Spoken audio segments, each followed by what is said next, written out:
और इस विषय पर ज्यादा जानकारी के साथ संवाददाता पुनीत मोहन हमारे साथ बने हुए हैं। पुनीत, ये पूरा मामला उत्तर प्रदेश से सामने आया है। पति पत्नी और इस तरह से घिनौनी वारदात को वो अंजाम दे रहे थे। 33 मासूम बच्चों को शिकार बनाया है इन्होंने।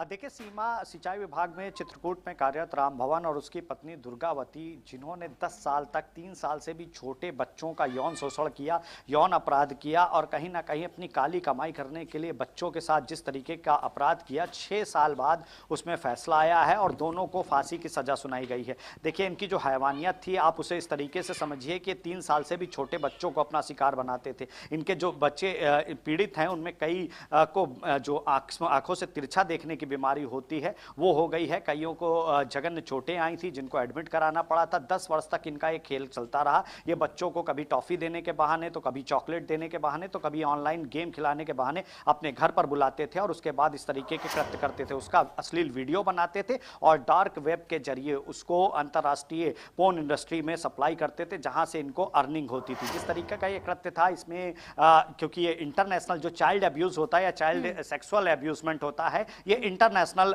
जुड़ा हुआ होता है। यानी कि सारे विश्व में जो इस तरीके की एजेंसियां हैं, सुरक्षा एजेंसियां या पुलिस हैं, इस पर कार्य करते हैं। जब इंटरपोल से जानकारी सीबीआई को मिली थी तो 2020 में सीबीआई ने मामला दर्ज किया था और इन पति पत्नी की गिरफ्तारी हुई थी। 6 साल से यह मामला कोर्ट में चल रहा था और पॉक्सो कोर्ट ने फिलहाल दोनों पति पत्नी को 10-10 लाख रुपए जुर्माना, दोनों पति पत्नी को फांसी की सजा सुनाई। साथ ही राज्य सरकार और केंद्र सरकार को पीड़ितों को 10-10 लाख रुपए जुर्माना देने का भी आदेश दिया है। ये 10-10 लाख रुपए जो मिलेंगे, ये उन पीड़ित बच्चों को दिए जाएंगे जिनका इलाज चल रहा है। आज भी बच्चों की जो मानसिक स्थिति है, जो उनके साथ मानसिक आघात हुआ था, उससे वो उबर नहीं पाए हैं। 3 साल से छोटे बच्चे और उनके साथ इस तरीके का जघन्य अपराध जिस तरीके से राम भवन और दुर्गावती करते थे, दोनों इस मामले में दोषी पाए गए हैं। ये इनका जो मेन कृत्य था, ये आसपास के छोटे बच्चों को बहाने से अपने घर पर बुलाते थे। छोटी लड़कियों के साथ में राम भवन इस तरीके का कृत्य करता था और छोटे लड़कों के साथ में उसकी पत्नी दुर्गावती इस तरह का कृत्य करती थी। बाकायदा उसका अश्लील वीडियो बनाया जाता था, फिर डार्क वेब के जरिए उसको अंतरराष्ट्रीय पोर्न इंडस्ट्री को बेचा जाता था। और जिस तरीके का यह मामला 2020 में सामने आया, कहीं ना कहीं अपने आप में एक बड़ा चौंकाने वाला बिल्कुल। मामला और पुनीत, क्या इन दोनों के अलावा भी कोई नाम इसमें सामने आया है या मात्र सिर्फ यही दोनों इस पूरे कृत्य में शामिल थे?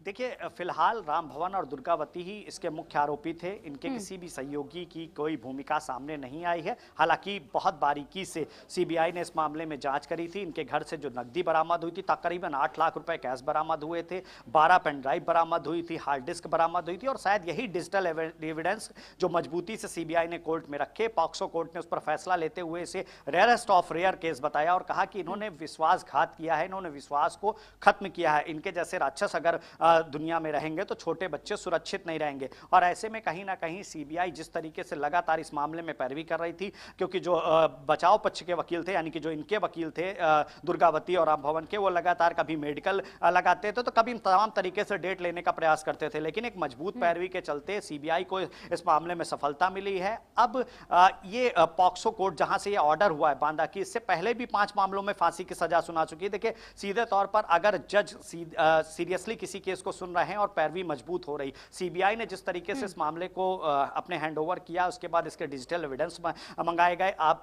पूरे विश्व में जो पोर्न इंडस्ट्री है जहां पर ये सप्लाई करते थे, वहां से जो एविडेंस मंगाए गए इंटरपोल के माध्यम से, वो कहीं ना कहीं बहुत कारगर साबित हुए और दुर्गावती और राम भवन को फिलहाल फांसी की सजा सुनाई गई है। जी बिल्कुल, और बहुत जरूरी है पुनीत, ऐसे चीजों को लेकर के समाज में जागरूकता हो और ऐसे बच्चों को जो ये बहला फुसला कर इस तरह से घिनौनी वारदातों को अंजाम देते हैं, परिजनों को भी थोड़ा समझने की जरूरत है। अवेयरनेस के लिए क्या अब उत्तर प्रदेश में कोई जागरूकता अभियान चलाया जा रहा है? क्योंकि इस तरह के मामले सामने आ रहे हैं तो बहुत जरूरी है कि अब इस पर एक्शन भी इसी प्रकार से हो।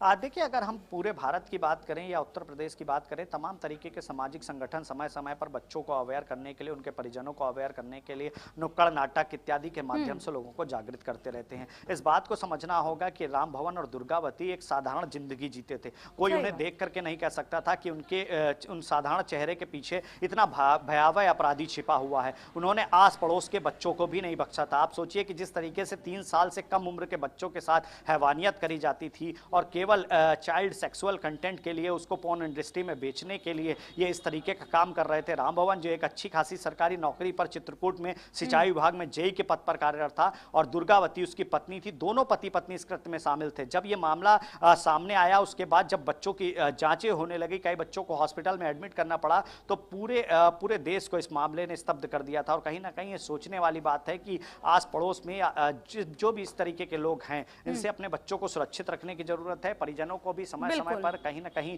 अपने आसपास जिस तरीके की सोसाइटी है, अवेयर रहना चाहिए, लोगों को वॉच करते रहना चाहिए।